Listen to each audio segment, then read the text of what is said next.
இன்னைக்கு எபிசோட்கான செகண்ட் ப்ரோமோல கமுவை போட்டு கும்முன்னு கும்முறாங்க. எதுக்கு ப்ரோ கமுவை போட்டு கும்முறாங்க கனி அப்படின்ற மாதிரி கேட்டீங்கன்னா, கனிக்கும் கமருதீனுக்கும் லாஸ்ட் ஒரு 3 டேஸா பாத்தீங்கன்னா பயங்கரமான ஒரு சண்டை போயிட்டு இருந்தது. இல்லையே நாங்க பார்க்கலையே அப்படின்ற மாதிரி கேட்டீங்கன்னா, லைவ் பார்த்தவங்களுக்கு தெரிஞ்சிருக்கும். ஆக்சுவலா அந்த வெள்ளிக்கிழமை நினைக்கிறேன் அவங்கள ஜெயிலுக்கு அமிச்சாங்கல்ல, அதுக்கு ஒரு மெயினான இன்புட்டை கொடுத்தது வந்து கமருதீன். அதுல இருந்தே பாத்தீங்கன்னா கனிக்கும் கமுக்கும் காண்டு. கமுவை பார்த்து பாத்தீங்கன்னா நீ ஒரு காமெடி பீஸ், நீ வந்து பாத்தீங்கன்னா பெண்களின் பாதுகாவலன் அப்படின்ற மாதிரிலாம் உருட்டாத அப்படின்ற மாதிரிலாம் சொல்லிட்டாங்க. கமருதீன் பாத்தீங்கன்னா இது கொந்தளிப்பாருன்னு பார்த்தா அவர் அப்படியே என்ஜாய் பண்றாரு. கமருதீன் எனக்கு தெரிஞ்சு வேற ஒரு மோடுக்கு போயிட்ட மாதிரி இருக்குங்க அந்த ப்ரோமோ பார்க்கும்போது. நார்மலா கமருதீன் இதெல்லாம் பேசும்போது பாத்தீங்கன்னா அது எப்படி நீங்க பேசுவீங்க, அது எப்படி நீங்க பேசுவீங்கன்னு சொல்லிட்டு 4 வார்த்தை எக்ஸ்ட்ரா தான் விட்டுருப்பாரு. ஆனா கமருதீன் இதை பார்க்கும்போது ஒரு மாதிரி ஸ்போர்ட்டிவா அதை எடுத்துக்கிறத பார்க்கும்போது ஒருவேளை உண்மையிலே பைத்தியம் ஆயிட்டாரா, இல்ல வந்து பாத்தீங்கன்னா அந்த கோவத்தெல்லாம் கண்ட்ரோல் பண்ணி இதுக்கப்புறம் நான் வைபா மட்டும் தான் இருக்க போறேன் அப்படின்ற மாதிரி இருக்காரா என்னன்னு தெரியல. ஆனா என்ன பொறுத்த வரைக்கும் கமருதீனோட அந்த டிரான்ஸ்ஃபர்மேஷன் இருக்குல்ல கொஞ்சம் நல்லாவே இருக்கு பார்க்கறதுக்கு அப்படின்ற மாதிரி தான் சொல்லணும். எனிவேஸ் இவங்களுக்குள்ள இருக்க பகை என்ன, எதுக்காக ரெண்டு பேரும் மாறி மாறி வந்து பாத்தீங்கன்னா ஒரு ஆளே இல்லைன்னு சொல்றாங்க அப்படின்றத ஃபுல்லா டீடைலா பார்க்கலாம். அதுக்கு முன்னாடி இந்த ஒரு டாஸ்க் வந்து பிக் பாஸ் கொடுத்திருக்காருல, அதாவது எனக்கு காம்படிஷன் இல்ல ஒரு ஆளே இல்லன்னு, இது மட்டும் தான் இன்னைக்கான கண்டென்ட் அப்படின்ற மாதிரி தான் நினைக்கிறேன். யோசிச்சு பாருங்களேன், காலையில ப்ரோமோ இதுதான். இப்போ வரைக்கும் பாத்தீங்கன்னா லைவ்ல வந்து ரொம்ப மண்ணு மாதிரி போயிட்டு இருக்கு. எல்லாம் சும்மா ஜாலியா ஃபன் பண்ணிட்டு இருக்காங்கன்னு வச்சுக்கோங்களேன். இந்த கேப்டன்சி டாஸ்க் எனக்கு தெரிஞ்சு இன்னைக்கு வச்சிருக்கலாம். எதுக்கு வெள்ளிக்கிழமை வச்சாங்கன்னு தெரியல. அதை மட்டும் இன்னைக்கு வச்சிருந்தா ஓரளவுக்கு கொஞ்சம் கண்டென்ட் எங்கேஜிங்கா இருந்திருக்கும். ஏன்னா போன வாரம் பாத்தீங்கன்னா கேப்டன்சி டாஸ்க் மட்டும் தான் மண்டே எபிசோட ஓட்டுச்சு. அது வந்து பார்வதிக்கு அடிப்படுறதுனால அவ்வளவு இன்ட்ரெஸ்டிங்கா மாறிச்சுன்னு வச்சுக்கோங்களேன். அது இல்லைன்னு சொல்ல நான். இருந்தாலும் இந்த கேப்டன்சி டாஸ்க்கை மண்டே வச்சா என்ன, நான் கூட வெள்ளிக்கிழமை வச்சோம். நான் என்ன நினைச்சேன், ஓகே அப்போ யாரோ 2 பேரும் தூக்க போறாங்க, சரி அதனால தான் இப்போ நான் என்ன நினைச்சேன் உண்மையில சுபிக்ஷாவை தூக்கிடுவாங்க, அதனால தான் இப்போ கேப்டன்ஸ் டாஸ்க் இன்னைக்கே வச்சு அந்த பொண்ணுக்கு ஒரு சான்ஸ் கொடுக்குறாங்க அப்படின்ற மாதிரி நினைச்சேன். ஆனா கடைசியில் இப்படி எதுவுமே பண்ணாம திவாகரை தூக்குறதுக்கு அதுக்கு எதுக்கு அன்னைக்கே வச்சிங்க இன்னைக்கே வச்சிருக்கலாம் அப்படின்ற மாதிரி தான் இருக்கு. இப்போ அது மட்டும் இல்லாமல் ஒரு விஷயம் பேசிட்டு இருக்காங்க, திவாகரை தூக்குனாங்களே அந்த ஒரு டெசிஷன் மாறிக்கிட்டே இருந்ததுல, அது லாஸ்ட் மினிட்ல வந்து அந்த டெசிஷன் எடுத்திருக்காங்க அப்படின்ற மாதிரி சொல்றாங்க. ஏன்னா அந்த இடத்துல கனி தான் போக வேண்டியது, கனிக்கு தான் அந்த ப்ரிஃபரன்ஸ் இருந்தது, கனியை ஹோல்ட் பண்ணிட்டு திவாகரை தூக்கிட்டாங்க. ஸோ அது வந்து கடைசி கட்டத்தில் மேனேஜ்மெண்ட் சைட்லேருந்து இல்லை திவாகர் வந்து பேசுகிற விஷயங்கள் சரியில்லை அப்படின்றதுனால லாஸ்ட் டைமில் தான் திவாகர் தூக்கியிருக்காங்க. எனக்கு தெரிஞ்சு அவங்களோட பிளான் அதுவாக தான் இருந்திருக்கும்னு நினைக்கிறேன். வெள்ளிக்கிழமையில் இந்த டாஸ்க் வச்சு இதெல்லாம் பண்ணது இருந்ததில்ல, ஸோ இதுலேருந்து யாராவது ஒருத்தர் தூக்கிறதுக்கு 2 டபுள் எவிக்ஷன் அந்த மாதிரி இருந்திருக்கும். ஒரு வேளை ஓகே வேற வழி இல்லைன்னு சொல்லிட்டு திவாகர் தூக்கிட்டு உங்களை ஹோல்ட் பண்ணிட்டு இருக்காங்க.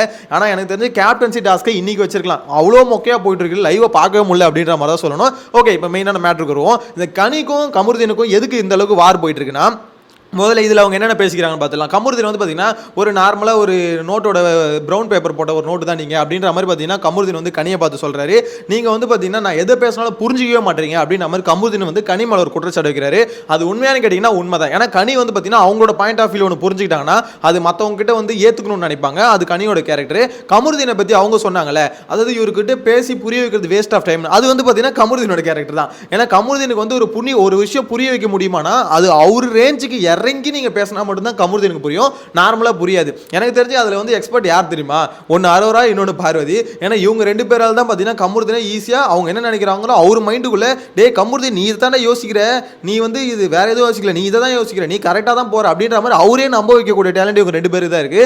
கனிக்கு அந்த டேலண்ட் இல்லை. கனி எவ்வளவு பேசி பார்க்குறாங்க கமருதீன் நீ பண்ணது தப்பு அப்படின்ற மாதிரி, இருந்தாலும் கமருதீன் புரிஞ்சிக்கவே இல்லையே. ஆக்சுவலா பிரச்சனை எங்க ஆரம்பிச்சதுன்னா அந்த ஜெயிலுக்குள்ள போட்டாங்களே ஒஸ்ட் பர்ஃபார்மர்ல, அதுல கனியை தூக்கி போட்டதுக்கு பார்வதி வந்து பாத்தீங்கன்னா இது ஃபர்ஸ்ட் வந்து கெமின்றவர் அது சொன்ன இது, அந்த இடத்துல பார்த்தீங்கன்னா பார்வதி ஏதோ கண்ணு காமிக்கும் கனி அப்படின்ற மாதிரி சொல்லுவாங்க. திருப்பி பார்த்தீங்கன்னா இல்லை கெமி இல்லை கனி அப்படின்ற மாதிரி சொல்லுவாங்க. ஸோ அதுக்கப்புறம் திருப்பி பைபிள் பார்த்தீங்கன்னா கனின்ற மாதிரி ஓட்டை மாற்றி குத்திடுவாரு. ஸோ இது வந்து பார்த்தீங்கன்னா கனிக்கு வந்து செம்ம காண்டாயிடுச்சு. என்னடா இது பார்வதி சொல்லி நீ போடுறனா அப்போ உனக்குன்னு அறிவு இல்லையா, நீங்கள் சுயமாக சிந்திக்க மாட்டீங்களா அப்படின்ற மாதிரி இஷ்டத்துக்குன்னு வார்த்தையை விட்டாங்க. அன்றைக்கே பார்த்தீங்கன்னா பயமாக ட்ரிகர் ஆகிட்டாங்க கனி. அதாவது பார்வதி வந்து பார்த்தீங்கன்னா டீம் சேர்ந்து நம்மளை தாக்கிடுச்சு. அவங்கள பொறுத்த வரைக்கும் அந்த காண்டு தான். கமருதீன் மேலே காண்டை விட பார்வதி மேலே தான் உச்சக்கட்ட காண்டுன்னு வச்சுக்கோங்களேன். ஆனா பார்வதி கமருதீனை யூஸ் பண்ணி ஒரு விஷயம் பண்ணிடுச்சு. இவன் எதுக்கு நம்மள இந்த மாதிரி அவ சொல்றதை கேட்டு நம்மள எதுக்கு இவன் எதுக்கு அடிச்சான் அப்படின்ற காண்டு வந்து பாத்தீங்கன்னா கமருதீன் மேல இருந்தது. கமருதீனும் எவ்வளவு சொல்ல ட்ரை பண்ண, இல்லங்க நான் வந்து உங்களை தான் சொல்ல நினைச்சிருந்தேன், வாய் தவறி கெமின்ற வார்த்தை வந்துருச்சு, மற்றபடி கனியை தான் ஓட் பண்ணணும்னு நினைச்சிட்டு இருந்தேன் அப்படின்ற மாதிரி எவ்வளவு சமாளிக்க பார்த்தாரு. வேலைக்கு அவ்வளோன்னு வச்சுக்கோங்களேன். இதில் போய் ஜெயிலில் வர தண்டனைலாம் அனுபவிச்சிட்டாங்களா, ஸோ அந்த எப்படி தானே அந்த காண்டு இருக்க தானே செய்யும். அதை தான் பார்த்தீங்கன்னா இப்போ காமிக்கிறாங்க. இதில் கமருதீனுக்கும் கனிக்கும் பார்த்தீங்கன்னா அன்றைக்கே ஒரு டஃப் ஆயிடுச்சு. ஏன்னா 2 பேரும் உட்காந்து பேச ட்ரை பண்ணாங்க. பேசும்போதே பார்த்தீங்கன்னா இல்லை கமருதீன் எனக்கு உங்ககிட்ட பேசுறதுக்கு எதுவுமே இல்லை, நீங்கள் புரிஞ்சிக்க மாட்டீங்க, உங்களுக்குன்னு சுயமாக நீங்கள் யோசிக்க மாட்டீங்க அப்படின்ற மாதிரி இஷ்டத்துக்கு அவங்களும் பேச கமருதீன் உடனே பார்த்தீங்கன்னா பழைய டாபிக் எடுத்துட்டாப்ல. அப்போ இந்த கேப்டன்சி டாஸ்க்கில் நீங்கள் கூட தான் தப்பு பண்ணுறீங்க, நீங்களும் நான் சொல்கிறது எங்கே புரிஞ்சுக்கிறீங்க, நீங்கள் அந்த இடத்துல பார்த்தீங்கன்னா ஒரு பொண்ணுக்கு அடிபட்டிருக்கு இந்த மாதிரி நீங்கள் பண்ணுறீங்க. உடனே அந்த டாபிக் கமருதீன் போயிட்டாரு. ஸோ இவங்க 2 பேருக்குள்ள பார்த்தீங்கன்னா கான்வர்சேஷன் இருக்கவே இருக்க ரொம்ப டஃப்பாக மாறிடுச்சு. டஃப்பாக மாறினதுக்கப்புறம் வேறு வழி இல்லை அப்படின்னு சொல்லிட்டு 2 பேர் பார்த்தீங்கன்னா ஓகே இது வந்து பேசினா வேலைக்கு ஆகுது அப்படின்ற மாதிரி கனி எந்திரிச்சு போயிட்டாங்க. கமருதீனும் கிளம்பிட்டாரு. ஃபைனலாக பார்த்தீங்கன்னா அவங்க 2 பேருக்கும் ஒருத்தருக்கு ஒருத்தர் பிடிக்கல, நீலாம் எனக்கு ஒரு ஆளே இல்லை அப்படின்ற மாதிரி கனி கமருதீனை பார்த்து சொல்ல, கமருதீன் வந்து பார்த்தீங்கன்னா கனி நீலாம் ஒரு ஆளே இல்லை அப்படின்ற மாதிரி அவர் சொல்ல, எனக்கு தெரிஞ்சு நம்ம என்ன சொல்லணும்னா டே இந்த பிக் பாஸ் சீசன் 9ல் இருக்க எவனுமே ஒரு ஆளே இல்லைடா, தயவு செஞ்சு எல்லாம் போயிடுங்கடா, என்னையா இது டாஸ்க்கு அப்படின்ற மாதிரி தான் இருக்கு. எனக்கு தெரிஞ்சு இது ஒரு மூட்டி விடுறதுக்கு பார்த்த டாஸ்க் தான். ஏன்னா ஒருத்தருக்குள்ள எப்படி சொல்ல லைட்டாக புகைச்சிட்டு இருக்கும், லைட்டாக அது கொஞ்சமாக கொளுத்தி போட்டோன்னு வச்சுக்கோங்க, அப்படியே கூகுன்னு எரியும் அந்த மாதிரி தான் கமருதீனுக்கும் கனிக்கும் நடுவில் லைட்டாக ஃபயர் இருந்தது. இப்போ பார்த்தீங்கன்னா அது வந்து கொழுந்து விட்டு எரியறதுக்கு பிக் பாஸ் வந்து கொஞ்சமாக எண்ணெய் ஊற்றிருக்காரு அப்படின்ற மாதிரி தான் சொல்லணும். நீங்கள் என்ன நினைக்கிறீங்க? கமருதீனோட அந்த டிரான்ஸ்ஃபர்மேஷன் இருக்குல்ல, அதாவது ஓரளவுக்கு சட்டிலாக இப்போ ப்ளே பண்ணுறாருல, அது வந்து நல்லா இருக்கு ஓகே அப்படின்னு நினைக்கிறீங்களா? இல்லை ப்ரோ என்ன இருந்தாலும் கமருதீன் வந்து பார்த்தீங்கன்னா இப்போலாம் வெளியே இங்கே தெரிய மாட்டாரு, வாயும் பேச மாட்டாரு, எந்த இடத்துலையும் பாயிண்ட்டை கரெக்டாக வைக்க மாட்டாரு, ரொம்ப ஒரு மாதிரி ஒதுங்கி இருக்காரு, அமைதியாக இருக்காருன்னு நினைக்கிறீங்களா? அதாவது எப்படி சொல்றது, பேச்சை மட்டும் குறைக்கல, அவர் பார்த்தீங்கன்னா அவரோட கான்ட்ரிபியூஷனே குறைஞ்சிருச்சு அப்படின்ற மாதிரி ஃபீல் பண்ணுறீங்களா? உங்கள் கருத்து கமெண்ட்டில் மென்ஷன் பண்ணுங்க. என்ன பொறுத்த வரைக்கும் நான் என்ன ஃபீல் பண்ணுறேன், கமருதீன் வந்து முன்ன மாதிரி இல்லை, அதாவது முன்ன வந்து எல்லாத்துக்கும் ஒரு மாதிரி லூசுத்தனமாக சண்டை போட்டுட்டு இருப்பாரு. இந்த இப்போ பார்த்தீங்கன்னா ஓரளவுக்கு கொஞ்சம் பயம் வந்திருக்கு. ஓகே நம்ம கேமை நம்ம பார்த்துக்கணும், எல்லாத்துக்கும் சண்டை போடக்கூடாது, பார்வதிக்கு ஒன்றுனா எல்லாத்துக்கும் போய் நிற்கக்கூடாது அப்படின்ற ஒரு விஷயம் பார்த்தீங்கன்னா கமருதீன் இருக்கு. ஆனால் அது டோட்டலாக சேஞ்ச் ஆயிடுச்சா அப்படின்னு பார்த்தா அதெல்லாம் இன்பில்ட் டிஃபால்ட்டு, அதெல்லாம் பார்த்தீங்கன்னா அவ்வளோ சீக்கிரம் மாற்ற முடியாது. இப்பயும் கமருதீனை யாராவது ட்ரிகர் பண்ணாங்கன்னா அங்கே வந்து பார்த்தீங்கன்னா பீக் ஆகிடுவார், ரொம்ப இதுக்கு தான் போயிடுவார்.